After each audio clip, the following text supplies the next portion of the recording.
बिल्लियों की शॉपिंग। यदि आप मेरी चैनल में नए हो तो मेरी चैनल को सब्सक्राइब करें, शेयर करें और लाइक करें। धन्यवाद। घरों में रहने वाली बिल्लियों को बहुत मार पड़ती थी। कभी दूध के लिए, जैसे बिल्ली को भूख लगती थी तो वह चुपचाप दूध पी जाती। जब उसके मालिक या मालकिन को ये सब पता लगता तो वो उसे बहुत मारते थे। इसी तरह बिल्ली जब घूमने जाती थी तो हर इंसान उन्हें देखकर मुंह बनाता था कि बिल्ली ने रास्ता काट दिया, अब क्या होगा। एक दिन सारी बिल्लियों ने एक सभा बुलाई। उसमें यह निर्णय लिया गया कि इंसानों से दूर हम अपना एक अलग शहर बसाएंगे, जहां हम कभी इंसानों को नहीं आने देंगे। यही सोचकर बिल्लियों ने अपना एक नया शहर बसाया।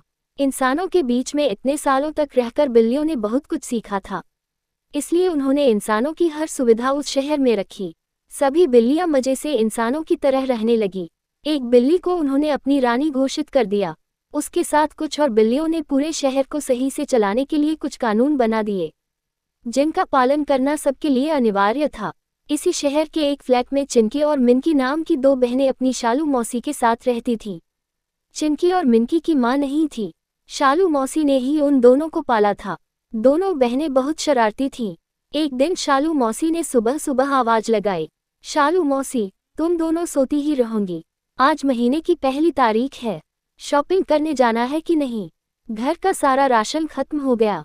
चिंकी, मौसी सोने दो न, बड़ी मुश्किल से तो स्कूल से छुट्टी मिली है। लेकिन शालू मौसी को गुस्सा होते देखकर मिनकी ने जल्दी से उठकर चिंकी से कहा, मिनकी, जल्दी से उठ जा, नहीं तो मौसी यहीं आ जाएंगी। चल न, शॉपिंग पर चलते हैं। मैंने पिछले महीने एक ड्रेस देखी थी, आज तो मैं खरीद कर ही छोड़ूंगी। चिंकी, अरे लेकिन मौसी कहाँ दिलवाएंगी, वो तो एक नंबर की कंजूस हैं। घर का राशन खरीदने के बाद कह देंगी पैसे खत्म हो गए। मिनकी, तू चल तो सही, मैंने कुछ पैसे जमा कर रखे हैं, कुछ हम मौसी से ले लेंगे कोई न कोई बहाना बनाकर। शालू मौसी के साथ चिंकी मिनकी एक बड़े से मॉल में पहुंच जाती है। मॉल के दूसरी तरफ कपड़ों की दुकानें थीं। चिंकी और मिनकी मौसी को छोड़कर वहां पहुंच जाती हैं और अपनी पसंद की ड्रेस पहनकर देखने लगती है। मिनकी, चिंकी देख, ये ड्रेस मुझे पसंद है। दोनों एक एक ड्रेस पसंद कर लेती हैं। मिनकी कुछ पैसे दे देती है।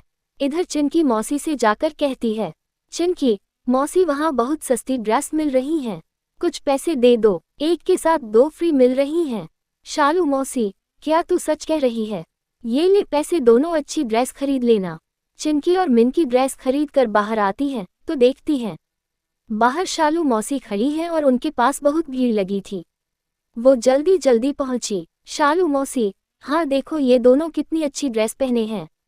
बेटी इन्हें भी बता दो कौन सी दुकान पर एक के साथ दो ड्रेस फ्री मिल रही हैं। मैंने सबको फोन करके बुला लिया है। चिंकी और मिनकी की हालत खराब हो गई। छोटा सा झूठ उनके लिए औफत बन गया था। उसे छिपाने के लिए उन्होंने एक और झूठ बोला। मिनकी, अरे मौसी वो तो खत्म हो गई, सब ले गए। लेकिन शालू मौसी नहीं मानी और दोनों को लेकर उस दुकान में पहुंच जाती हैं। दुकानदार उन्हें सारी सच्चाई बता देता है। शालू मौसी बहुत गुस्सा होती हैं, फिर वो सबसे माफ़ी मांगती हैं। सबके जाने के बाद वो दोनों को लेकर घर आ जाती हैं। दोनों बहनें अपने किए पर बहुत पछताती हैं। दोनों मौसी के पैर पकड़कर उनसे माफ़ी मांगती हैं।